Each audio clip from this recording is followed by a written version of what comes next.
আসসালামু আলাইকুম। আশা করি আপনারা সবাই ভালো আছেন। আপনারা দেখতে পাচ্ছেন আমি আসলে কোন বিষয়টা নিয়ে আলোচনা করতে চলেছি। আপনারা দেখুন যে ১৯তম শিক্ষক নিবন্ধন ২০২৬ এর কিছু আপডেট বিষয় নিয়ে আমি আজকে আলোচনা করব মূলত, এবং সেই সঙ্গে স্কুল পর্যায় ২ এর কিছু বিষয় আমি এখানে অবশ্যই আলোচনা করব। তো ১ম এ একটি কথা বলে নিতে চাচ্ছিলাম যে আসলে ১৯তম শিক্ষক নিবন্ধন ২০২৬ এর যে আপডেট সার্কুলার যে নিউজটা আছে, আসলে এটা এখনো কোনো পত্রিকায় প্রকাশ করে নাই। তবে আমরা ধরে নিচ্ছি যে জুন জুলাইয়ের মধ্যে কিন্তু সার্কুলারটা চলে আসবে। তো যদি জুন জুলাইয়ের মধ্যে সার্কুলার চলে আসে তাহলে তো প্রিপারেশনটা একটু ভালোভাবে নিতে হবে, যেহেতু এখন আরো বেশি কম্পিটিটিভ। ঠিক আছে, এখন আমরা মূলত দেখব যে স্কুল পর্যায়ে ২ এ কারা কারা আবেদন করতে পারবে, আপডেটের ক্ষেত্রে যে কোন কোন বিষয়গুলো ইনক্লুডিং হয়েছে সেই বিষয়টা আমরা আজকের এই ভিডিওতে দেখব। আমরা দেখে নিই যে আসলে ১৯তম শিক্ষক নিবন্ধন ২০২৬ আসলে আবেদন করতে পারবে কারা। আমি লিখেছি দেখেন যেখানে কারা আবেদন করতে পারবে, কারা আবেদন করতে, অর্থাৎ শিক্ষাগত যোগ্যতার যে ব্যাপারটা সেখানে কিন্তু এখানে এটা ইনক্লুডিং। আমি এখানে লিখেছিলাম ন্যূনতম এইচএসসি পাস হতে হবে। যদি স্কুল পর্যায়ে 2 তে কে আবেদন করতে চায় তাকে কিন্তু ন্যূনতম এইচএসসি পাস হতে পারে। এখন প্রশ্ন আসে এখানে যে অনেকে আছে অনার্স করছে, ডিগ্রি করছে, ঠিক আছে, ফাজিল করছে, ঠিক আছে, কামিল পাস করছে, এরা আবেদন করতে পারবে কিনা। হ্যাঁ, এখানে আরেকটা বিষয় আমি জানিয়ে রাখি, এই জায়গায় আরো বিষয় বেশ কিছু বিষয় অ্যাড হবে, যেমন আলিম এখানে যুক্ত হবে, এখানে যুক্ত হবে সমমান, ঠিক আছে, সমমান এগুলো কিন্তু এখানে যুক্ত হবে।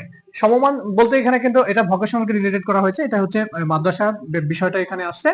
তো এই হচ্ছে ন্যূনতম শিক্ষাগত যোগ্যতা, যাদের শিক্ষাগত যোগ্যতা ন্যূনতম এটা আছে তারা কিন্তু আপনারা স্কুল পর্যায়ে 2 তে আবেদন করতে পারবেন, কোনো সমস্যা নেই। ঠিক আছে, তাহলে কি করতে হবে আরেকটা বিষয় আমি আলোচনা করি এখানে, সেটা দেখুন যে যদি কেউ ডিগ্রি পাস করে, ডিগ্রি, অনার্স, মাস্টার্স, হ্যাঁ, এই যে তাহলে কিনা আবেদন করতে পারবে না। হ্যাঁ, অবশ্যই পারবে। ন্যূনতম যেটা সেটা হচ্ছে এইচএসসি পাস, সমমান অথবা আলিম। বাট এটা ছাড়া যারা আছে মাদ্রাসার দিক থেকে হোক কিংবা জেনারেল সাইড থেকে হোক, সব বিষয়গুলো এখানে কিন্তু এরা সবাই আবেদন করতে পারবে। তবে আবেদন যদি এটা করতে পারে তাহলে আবেদন দেখা যাচ্ছে যে আপনার কি কম্পিটিশন বেশি হয়ে যাবে, কম্পিটিটর বেশি হয়ে যাবে। সেক্ষেত্রে কি করতে হবে, যারা এখনো, যেহেতু এখনো সার্কুলার হয় নাই, সার্কুলার হওয়ার সম্ভাবনা আছে হচ্ছে জুন অথবা জুলাইয়ের দিকে, তাহলে এই যে বেহাস্ট একটু সময় আছে, এই সময়ের মধ্যে যদি কেউ অল্প অল্প করে পড়ে তাহলে কিন্তু সে আগায় থাকবে। এখন ব্যাপার হচ্ছে যে যদি কেউ এইচএসসি পাস করে একটা চাকরিতে ইনক্লুড হয় তাহলে কিন্তু এখানে এখানে বেনিফিটের যে ব্যাপারটা সেটা নিয়ে একটু কথা বলি। যে দেখা যাচ্ছে সে কিন্তু একটা জবের মধ্যে আছেই, তারপরেও সে কিন্তু এখানে আলাদা চাকরির জন্য পড়াশোনা করতে পারবে এবং বাড়ি থেকে চাকরিটা করতে পারবে, এটা হচ্ছে সব থেকে প্লাস পয়েন্ট।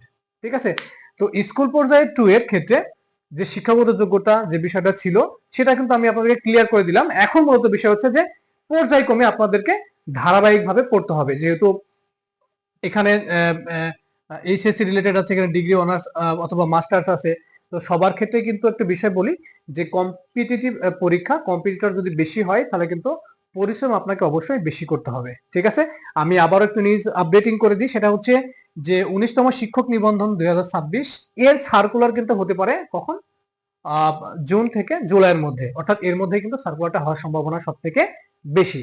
তো আপনাদের জন্য শুভকামনা রইল, আপনারা ভালোভাবে পড়াশোনা শুরু করেন, পড়াশোনা করতে থাকেন। আজকের ক্লাসটি এই পর্যন্তই। যে কোনো একটা আপডেট নিয়ে আবার কথা হবে ইনশাআল্লাহ অন্য একটি ভিডিওতে। আসসালামু আলাইকুম ওয়া রাহমাতুল্লাহ।